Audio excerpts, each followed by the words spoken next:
Hello दोस्तों, झलक serial में मैं आप सभी का स्वागत करती हूँ।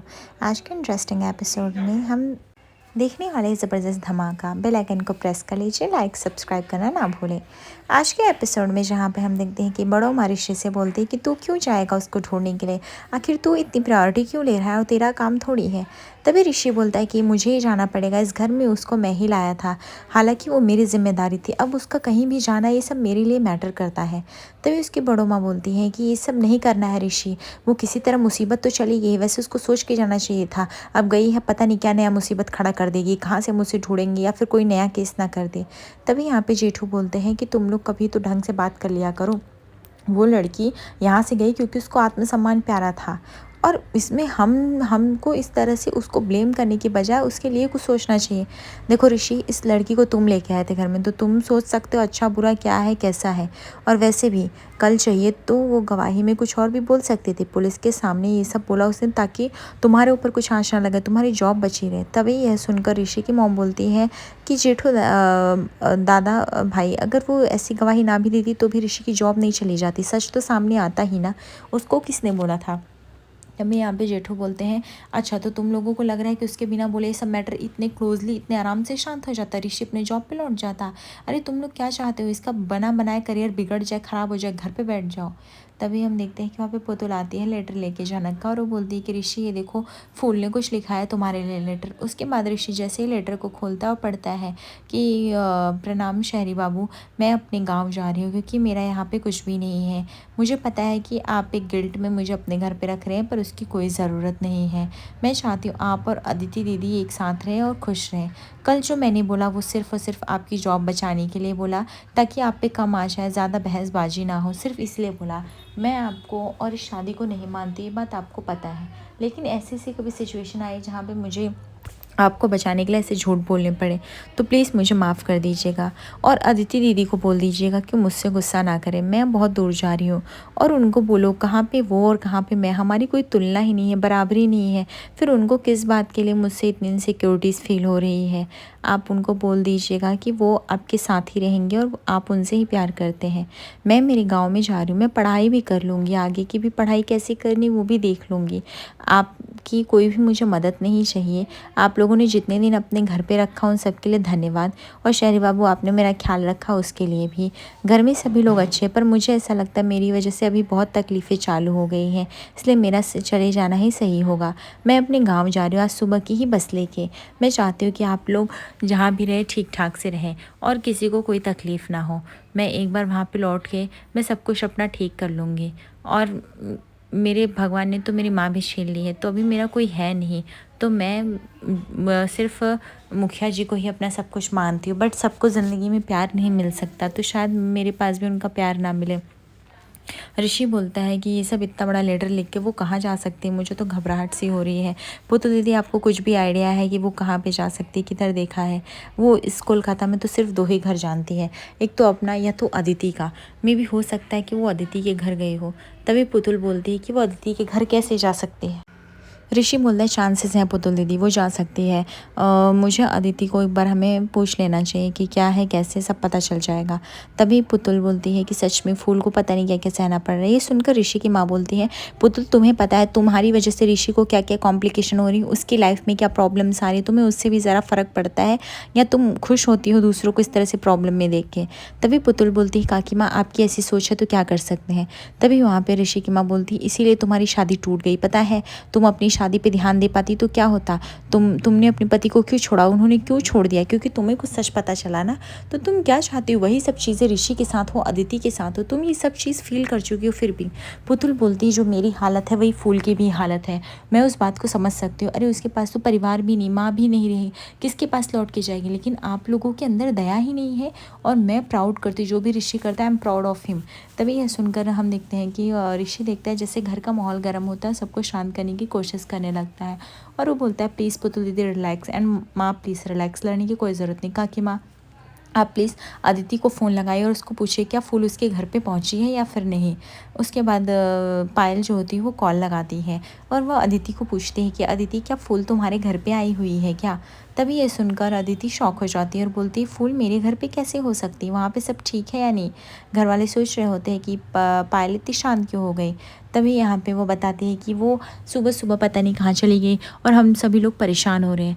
अदिति बोलती है लड़की का नाटक ही नहीं ख़त्म होता है, पहले जाके अपने आप को पत्नी बताती है, दूसरे दिन लापता हो जाती है और पता नहीं क्या। अब ऋषि इन सब चक्करों में घूमेगा। अब जाइए आप लोग घूमिए, ऐसे क्यों खड़े हैं। पायल बोलती मैं क्या बताऊँ अदिति, हम लोग भी बहुत परेशान हो गए, इस लड़की के चक्कर में हमारा जीना खाना पीना सब कुछ मुश्किल हो गया है। ये लड़की आए दिन एक कांड करती रहती है और हमें उसके पीछे पीछे घूमना पड़ता है। ऋषि परेशान है, मैं भी परेशान हूँ, वही मुझे लगा तुम्हारे घर पे आई है क्या। तुम्हें तो सच में अच्छे से पता है ऋषि इन सब की चीज़ों की वजह से कैसे गो थ्रू हो रहा है। अदिति बोलती है ओके अंडरस्टैंड का कि आप चिंता मत कीजिए, मैं बाबा के साथ घर पर आती हूँ। इफ़ अगर हम थोड़ा भी उसको लोकेशन जानते रहेंगे ने कहाँ है तो पता कर सकेंगे, अदरवाइज़ अब पता नहीं ऋषि पे क्या केस कर देगी, कुछ जाके कुछ भी होगा तो ऋषि के ही मत्थे आ जाएगा। पता नहीं उसको चैन कब मिलेगा या फिर वो ये सब क्या करना चाहती है। तभी उसकी काकी बोलती वो सब तो मुझे नहीं पता है अदिति, चलो मैं रखती हूँ। उसके बाद अदिति जो होती है वो कॉल डिस्कनेक्ट करती है और वो सोचने लगती है कि इस फूल का कुछ तो करना पड़ेगा, इसने नाक में दम कर रखा है। दूसरी तरफ हम देखते हैं कि यहाँ पे जेठू मुनि बोलते हैं कि क्या हुआ, वो लोग आ रहे हैं क्या। तभी उसकी काकी पायल बताती हाँ वो लोग आ रहे हैं। दूसरी तरफ हम देखते हैं झनक जो होती है वो बस में बैठ के रवाना होती है। ऋषि वो बोलता है कि जेठू मुझे लगता है कि वो अपने गांव लौट सकती है क्योंकि इसके अलावा कहाँ ही जाएगी और ज़रूर वो बस से ही जा रही होगी अपने गांव। मैं उसको एक बार कॉल करके ट्राई करता हूँ। उसके बाद यहाँ पे ऋषि जो होता है वो झनक को कॉल करने लगता है। झनक जैसे ही ऋषि का कॉल देखती है वो थोड़ी सी शॉक हो जाती है और वो सोचती है कॉल उठाए कि ना उठाए, इसलिए पहली बार तो नहीं उठाती बट दूसरे रिंग में उसे उठाना पड़ता है। ऋषि पूछता है कि तुम कहाँ पे चली गई हो। झनक बताती है कि वो गांव की बस में बैठी है, वह अपने गांव जा रही है और क्योंकि माँ का श्राद्ध भी बाकी है और उसे आगे की पढ़ाई करनी, गाँव ही उसका अपना घर है जहाँ पे वो खुश रह सकती है। तभी यहाँ पे ऋषि बोलता है तुम ऐसे गाँव नहीं जा सकती हो, मैंने तुम्हें बोला था ना मैं तुम्हें छोड़ने चलूँगा गाँव में, तो फिर तुम ऐसा क्यों कर रही हो। तभी झनक बोलती शहरी बाबू आपने जो भी कुछ किया मेरे लिए बहुत अच्छा किया, लेकिन अब आपको यहाँ पे आने की कोई ज़रूरत नहीं है। मैं अपने गांव जा सकती हूँ, मैं बस में बैठ भी चुकी हूँ, मैंने टिकट भी ले लिया, मुझे कोई प्रॉब्लम नहीं है। आपको मेरे पीछे पीछे आने की कोई ज़रूरत नहीं है और अभी ये 5 मिनट में बस चल देगी। तभी ऋषि बोलता है कि मैं आ रहा हूँ, तुम जहाँ पे हो वहीं रहो। घर वाले सोचते हैं कि आखिर ये पागल हो गया है क्या। ऋषि की माँ बोलती है अब ये उसके पीछे कहाँ कहाँ तक जाएगा, मुझे तो समझ में नहीं आ रहा है ये फूल को कब चैन की सांस मिलेगी। तभी पुतुल बोलती है क्यों काकी माँ, आपको हर बात से प्रॉब्लम क्यों हो रहा है।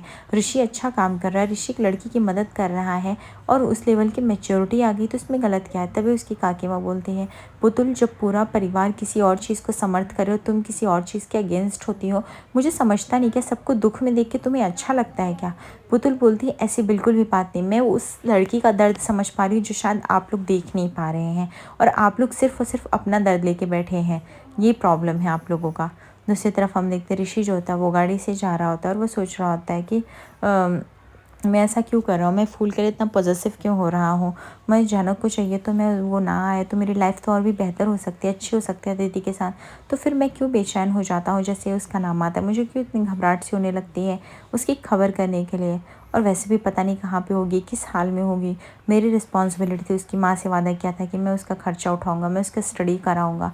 एंड अभी अगर वो गाँव चली जाएगी तो उसकी पूरी लाइफ का सवाल है, सब कुछ उसका बेकार हो जाएगा।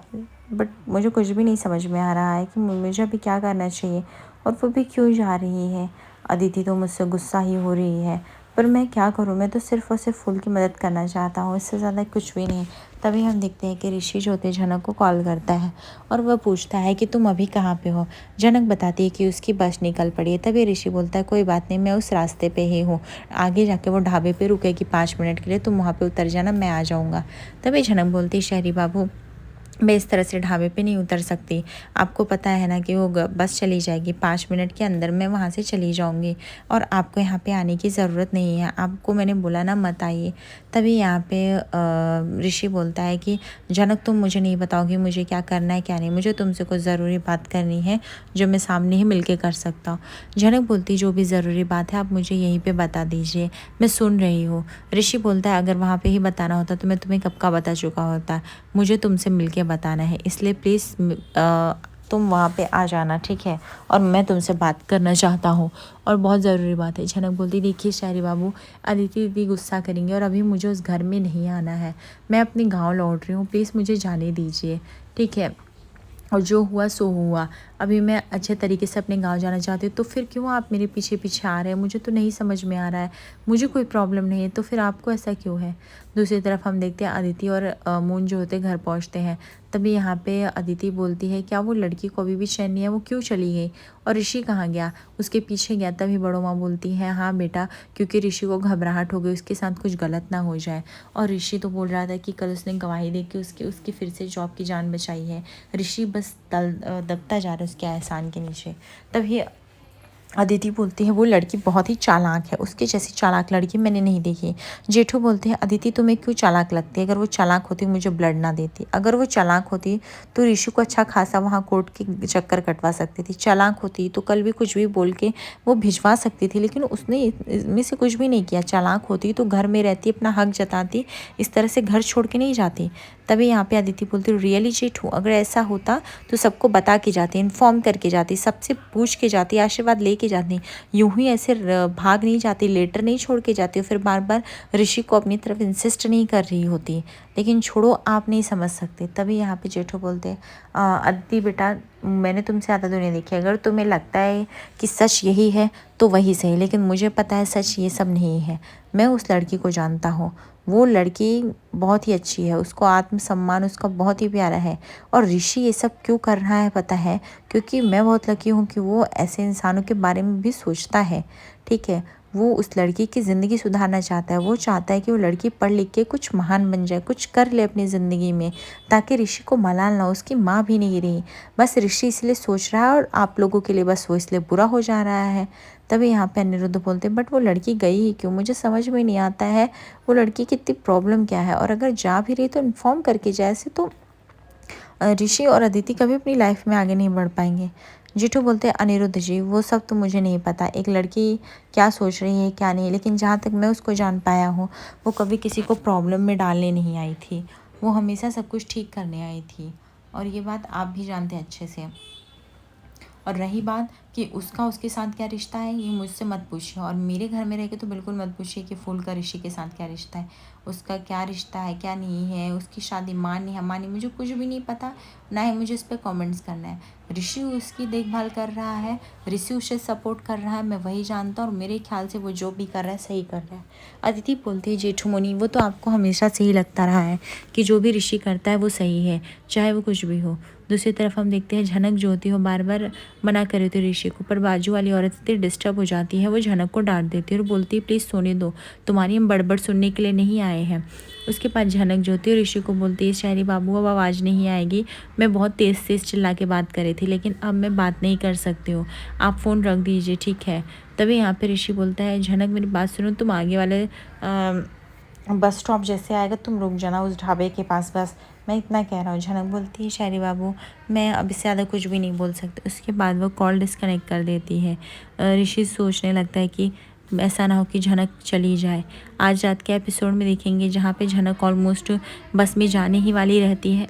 तभी वहाँ पे ऋषि आ जाता है अपनी जीप लेके, और वह उतर के जाता है और झनक का हाथ पकड़ लेता है और झनक को बोलता है कि तुम्हें गांव जाने की कोई ज़रूरत नहीं, तुम मेरे साथ घर चलोगी। तभी झनक बोलती है, अदिति दीदी का क्या होगा? ऋषि बोलता है, मैं सबको एक्सप्लेन देने के लिए नहीं बैठ सकता हूँ। आगे एपिसोड पर बने रहिए, दर्शक को लाइक और सब्सक्राइब करिए फॉर मोर अपडेट्स। धन्यवाद।